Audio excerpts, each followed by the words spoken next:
Hi everybody, welcome, and trigger warning. Today's video is not for everyone and it is a long one. So if you want to, please go and get yourself a cup of coffee or whatever you want, okay? And then make yourself comfortable and hear me out. If you don't want to hear a painful truth or two and do not have the time to consider a conspiracy theory or two, then I'm also going to ask you to please move on.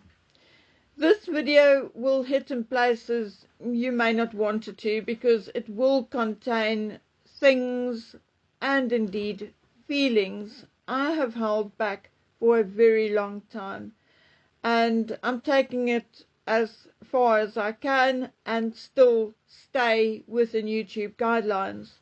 In order to stay within YouTube guidelines, you will also be required to read between the lines, and if you wish to ask me something about this specific video, then you are welcome to DM me on Instagram, link is in the description box, or email me at bookwormonthecase@gmail.com. Okay, I'm asking you to be very honest with me and indeed with yourself. How long have I been telling you that Charles and Harry had been in cahoots for a good couple of years? That Charles had never, ever really cut Harry off? It has been a while, hasn't it? How many times have I told you I was sure Charles was filtering money to Harry through his Prince's Trust USA and other charities? I had let it be known that it was my opinion that, for instance, the $10 million paid to Archwell in 2021 from a single anonymous donor came from Pa, or one of his bosom buddies. Of course, we do not know and can't trace it, because the amount was paid through an intermediary, Silicon Valley Community Foundation, or then SVCF. Now I'm asking you, yes, indeed, many people and entities use the services of SVCF and other similar businesses to distribute money to charities. But why?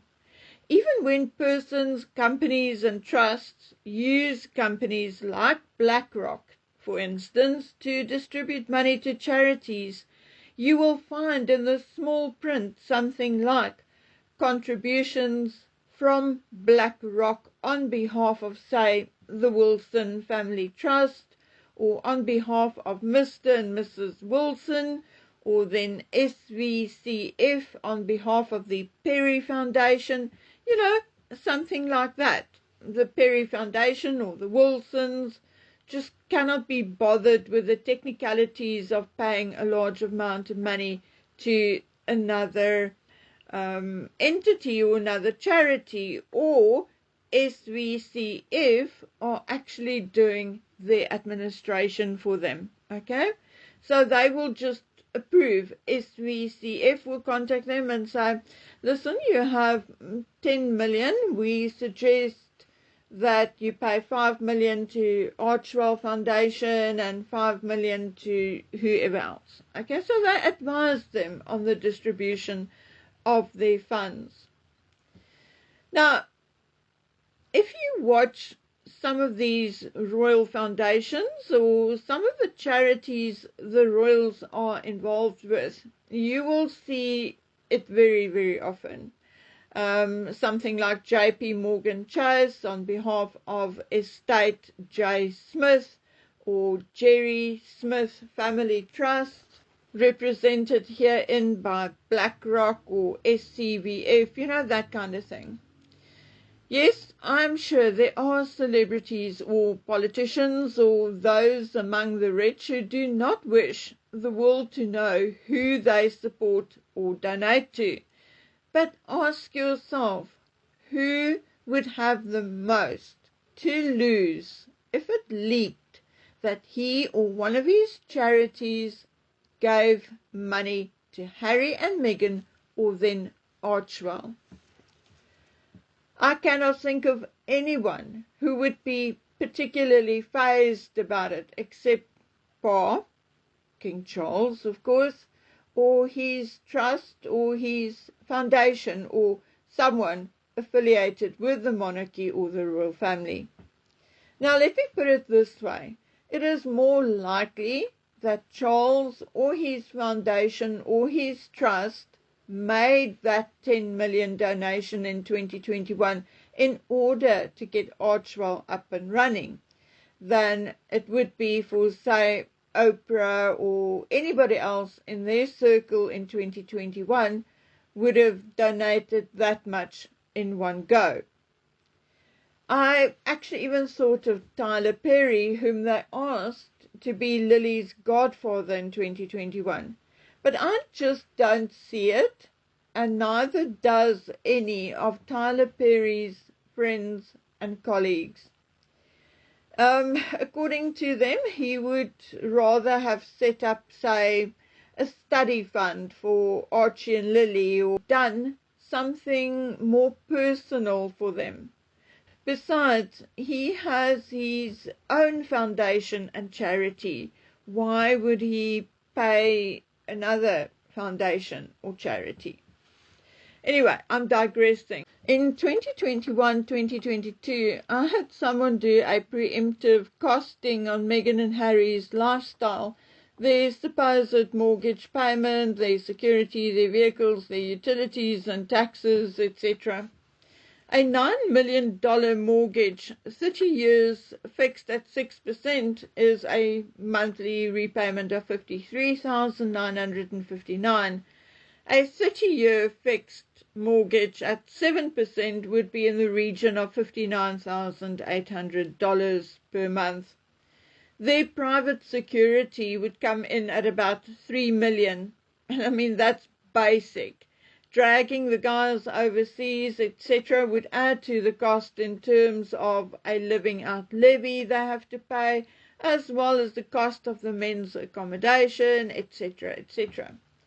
My dear friends, Meghan and Harry did not go over to a third-party sponsor because they wanted to. No. Harry and Meghan could not pay their Archwell staff anymore. And that is the truth. And yes, Meghan was lying when she said that they changed to Archwell philanthropies in order to involve their children, blah, blah, blah, blah, you know, that bullshit. If they wanted to, they could have involved Archie and Lily in their foundation as well, which in any event they did. Remember them taking the children along to some kitchen to pack food? I mean, it was something like the big kitchen in LA. So why would that be an excuse at all to change from a foundation to philanthropies? It does not make sense. And it doesn't make sense because it doesn't. Meghan lied. I mean, what else is new? When she said they are the sponsors behind Archwell Philanthropies. Now, if she suddenly jumps up here and says, no, she's not lying, we can confront her with the following.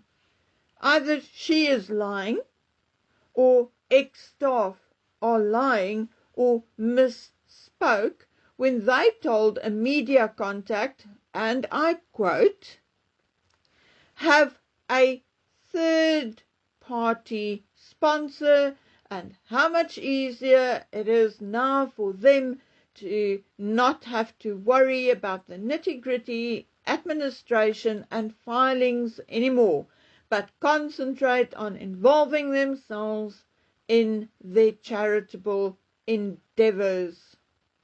Notice, third-party sponsor. No, indeed, I do not think Meghan's going to pop up here and yell or carry on to try and contradict me, or then contradict the so-called bestie and long-time employee, is she? No, she will just say, we all misunderstood and she did not mean it. Or we misunderstood what she said. But yes, my dear friends, who is this third-party fiscal sponsor? Why not just say, oh, administration will be handled by SVCF in the future, leaving us free to be hands-on and boots on the ground. I mean, they could have said something like that. But no, everything about Harry and Meghan must be a surprise or a secret. Everything is cloak and dagger. I honestly challenge anyone to find a human entity behind the Montecito home. It is in a trust belonging to an LLC, which is then indeed owned by a trust. Why? Why is everything about Harry and Meghan so mysterious, so secret, and so hidden? Why? There can only be one reason, and that is that the person or entity propping up their house of cards cannot be known. And the reason why he or it cannot be known can only be because there will be a huge scandal or backlash if it becomes known. So please, listen to what I have to say next, and then you tell me what to think. First and foremost, what makes it very difficult for anyone, whether you are a journalist or not, meaning a citizen journalist or a plain old YouTuber, when it comes to this, there is very little difference. It is becoming equally difficult to obtain information from government or the monarchy. The monarchy being 100 times even more secretive than Parliament, and that is saying a lot.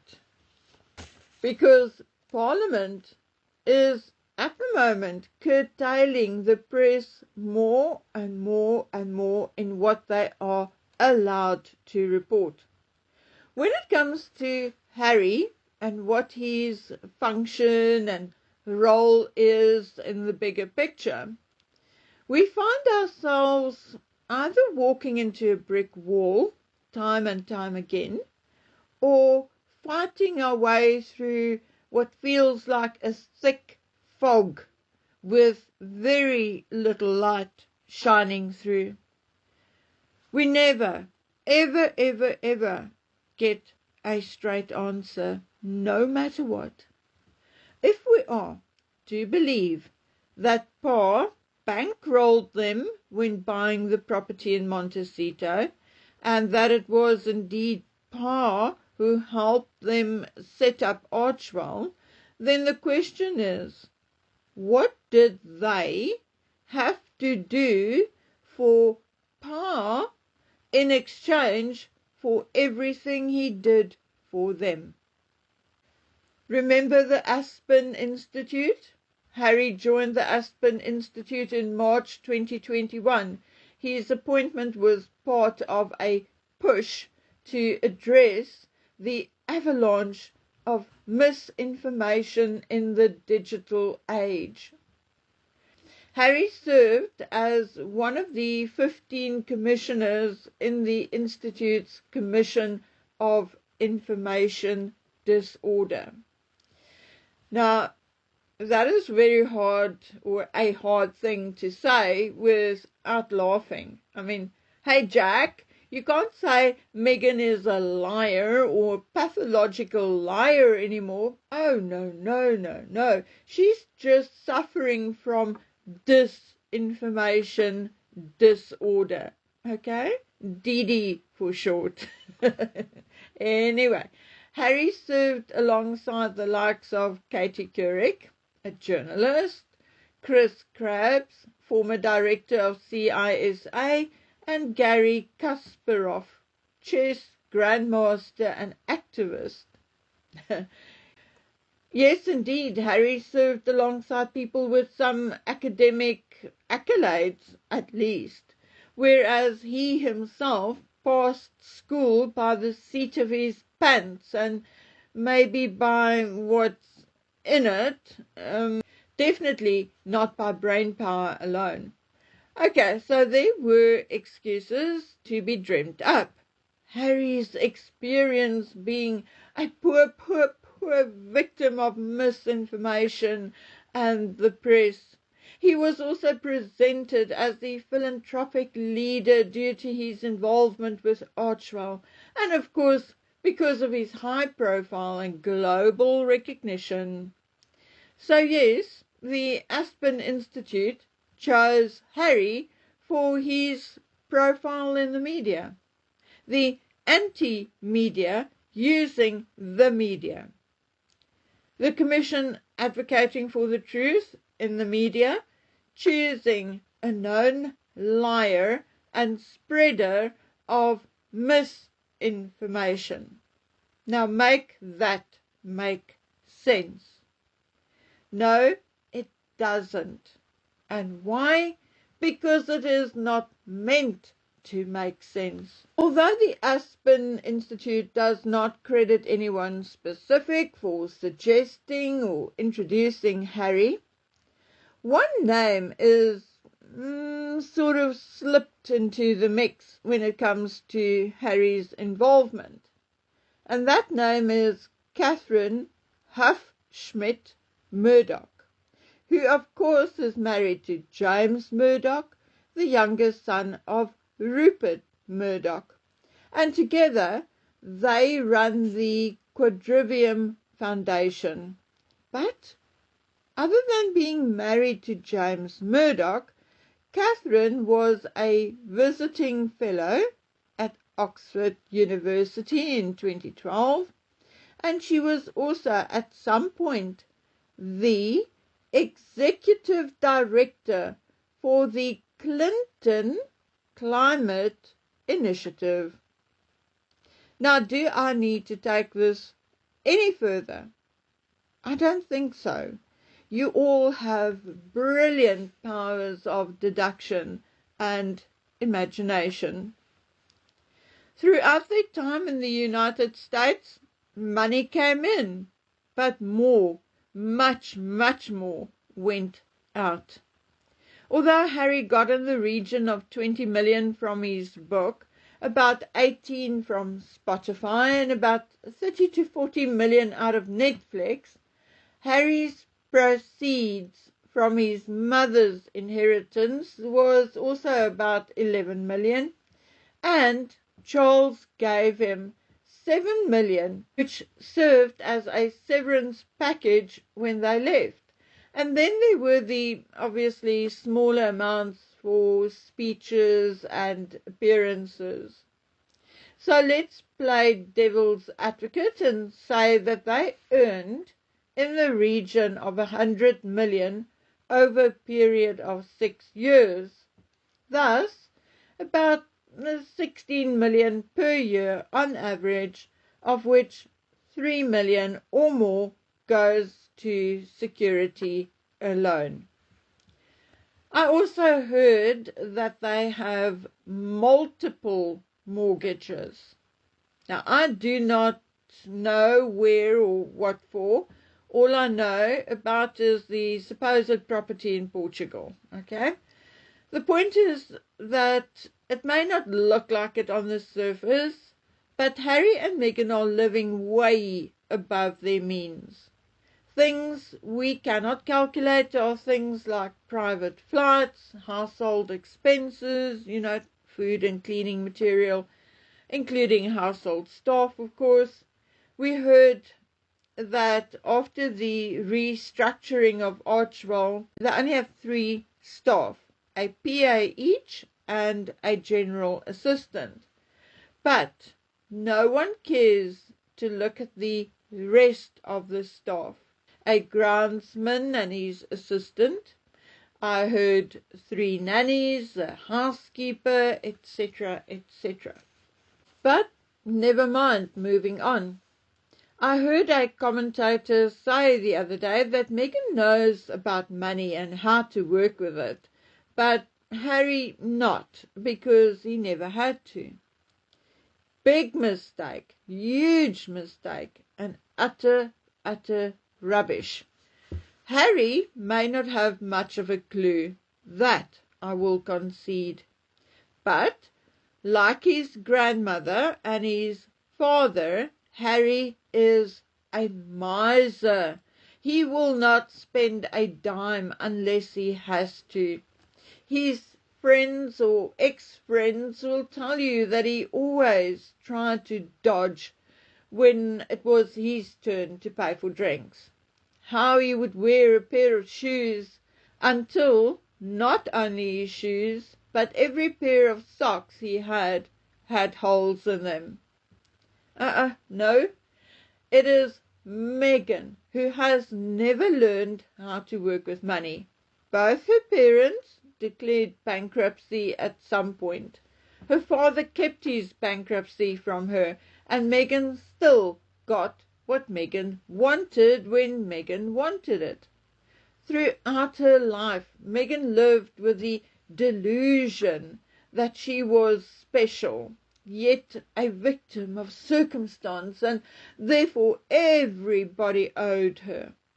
Meghan equated love with gifts and money. Some people equate love with sex. If you love me, you will sleep with me. Especially if you young women, you may have heard that once or twice. However, Meghan equated love with what she got from the person, and she only used sex to secure it. For Meghan, price equals class and style. The more expensive the outfit, the better. It just has to look, whether it fits her or not, because it is expensive. Meanwhile, other women are drawing the looks, wearing stuff much cheaper. But that does not sink in with Meghan, that one should rather go for something which suits you regardless of the price. Just on the side, I had a woman working with me whose son would rather walk barefoot than wear sneakers which was not from a brand name. That, my dear friends, is Meghan in a nutshell. Meghan, who orders truckloads full of roses so she can make an Instagram video.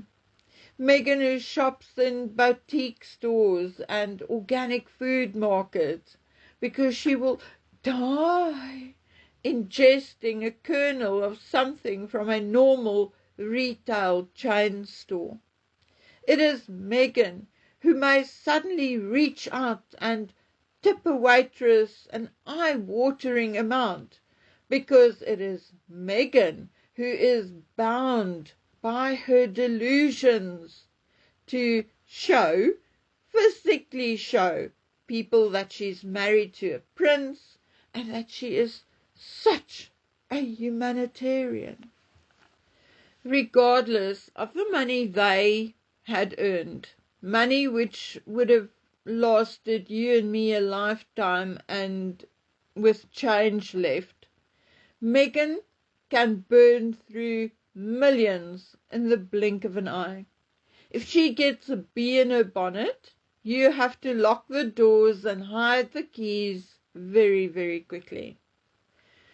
From info I personally cannot guarantee, but which I personally deem to be reasonably reliable, based on one previous encounter which information did turn out to have been truthful and correct.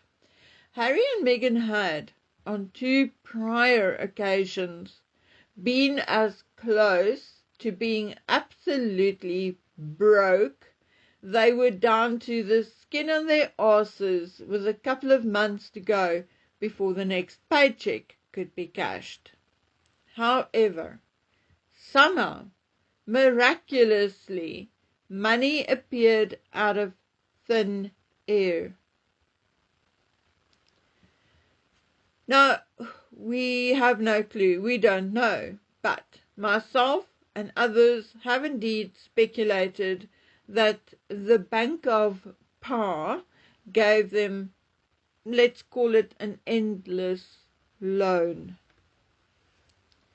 Since the Queen's death, there had been a marked change in Buckingham Palace strategy and action towards Harry and Meghan. The palace and Charles's attitude towards Harry and Meghan changed. The verbiage used by Buckingham Palace and Pa changed. Also, the attitude towards William changed. Almost overnight, Charles became secretive towards William, not including him in big decisions, be it personal, family, or state matters. Now, let me quickly share this.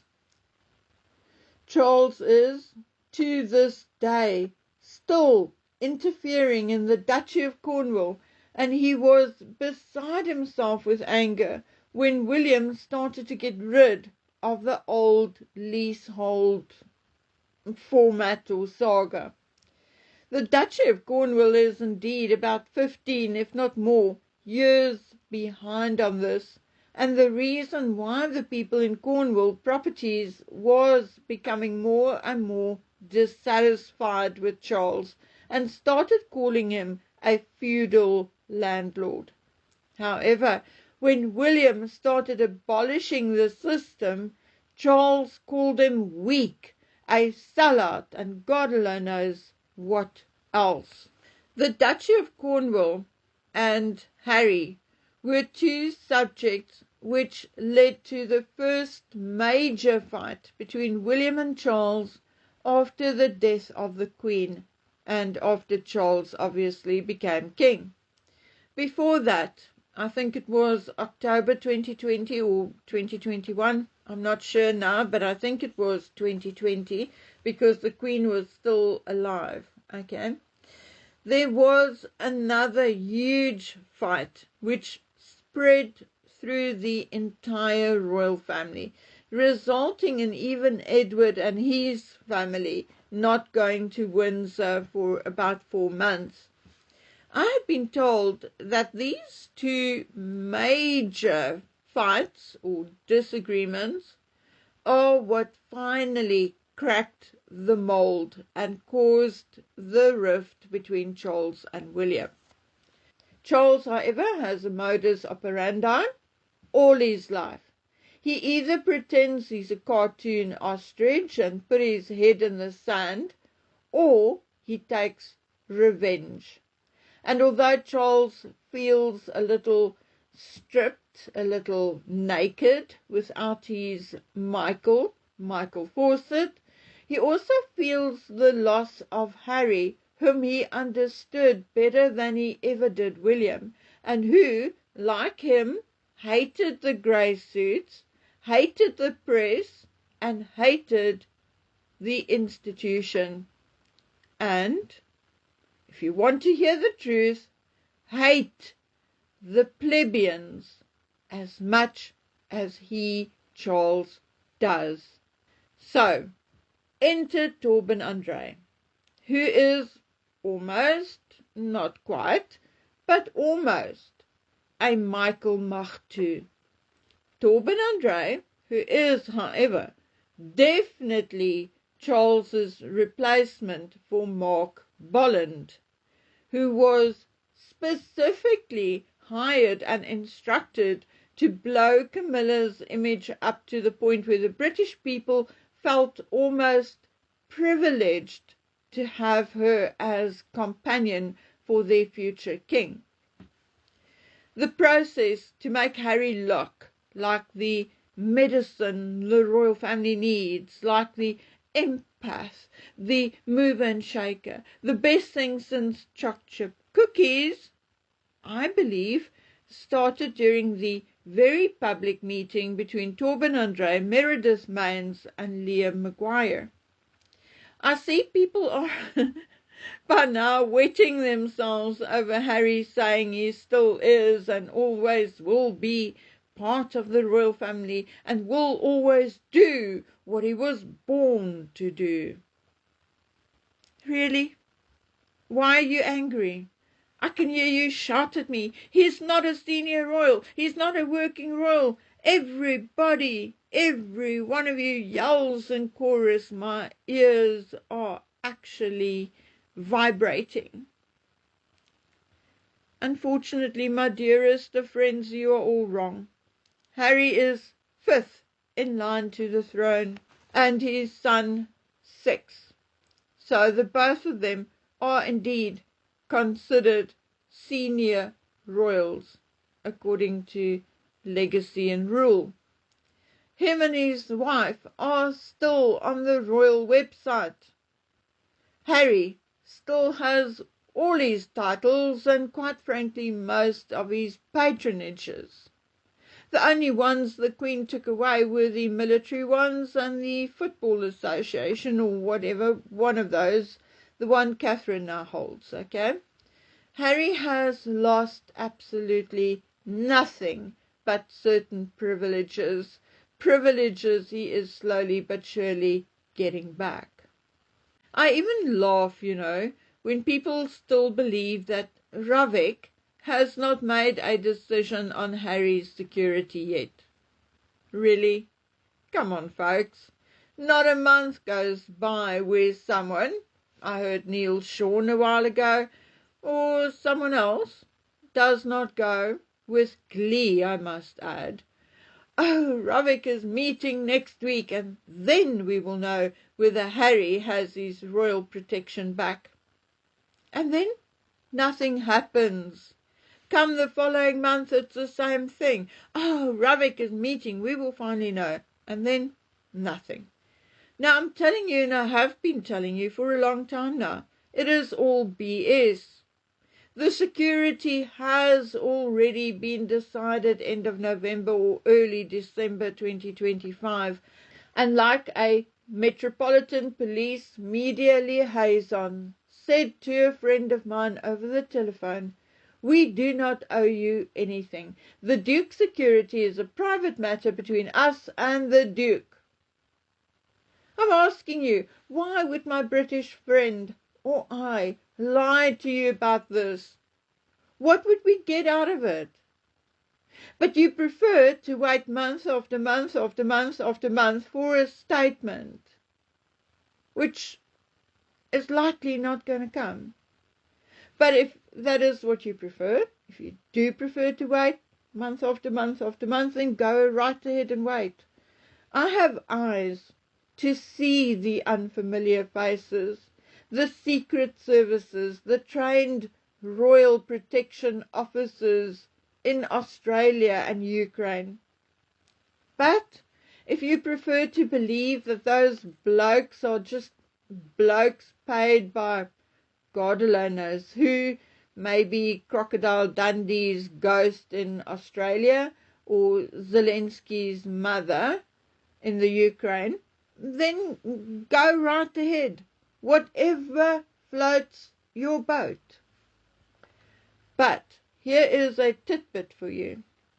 Please go find out or ask whoever, wherever, who are indeed paying those people in Ukraine to make posts all over TikTok, Instagram, X, all over social media, promoting the wonderful, the miraculous Harry, Prince Harry, the man who has the balls to talk directly to Putin and Trump, the man who has risen from the ashes to save the universe. My dear YouTube friends, I get angry on your behalf. You are pure of heart, or at least some of you.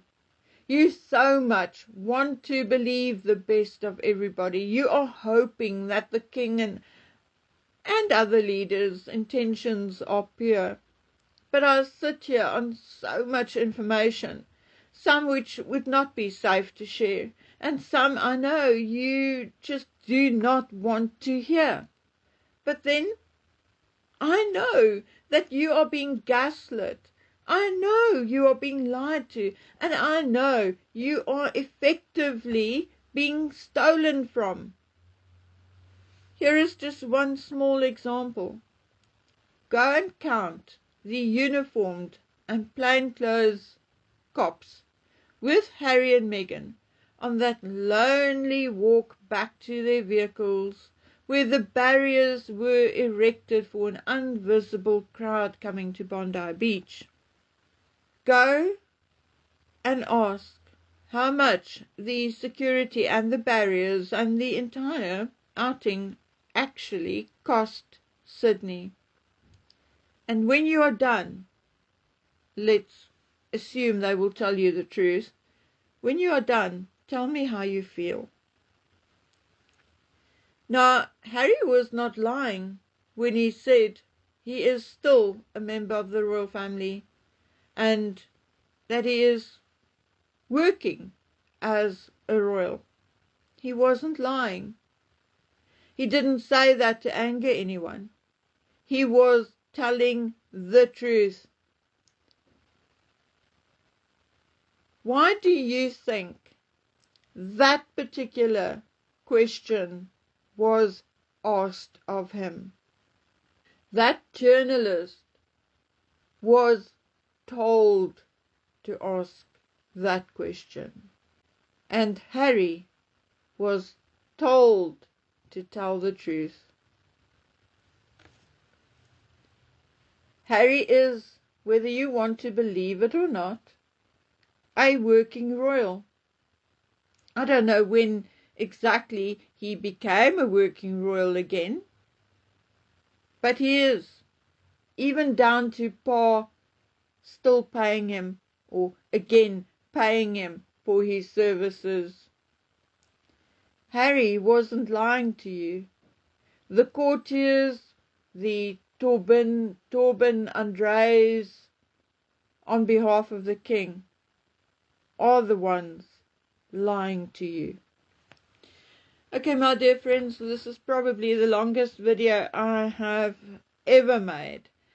And I do hope that one or two or three of you actually made it all the way to the end, because I think it's one of the most important videos I have made to date.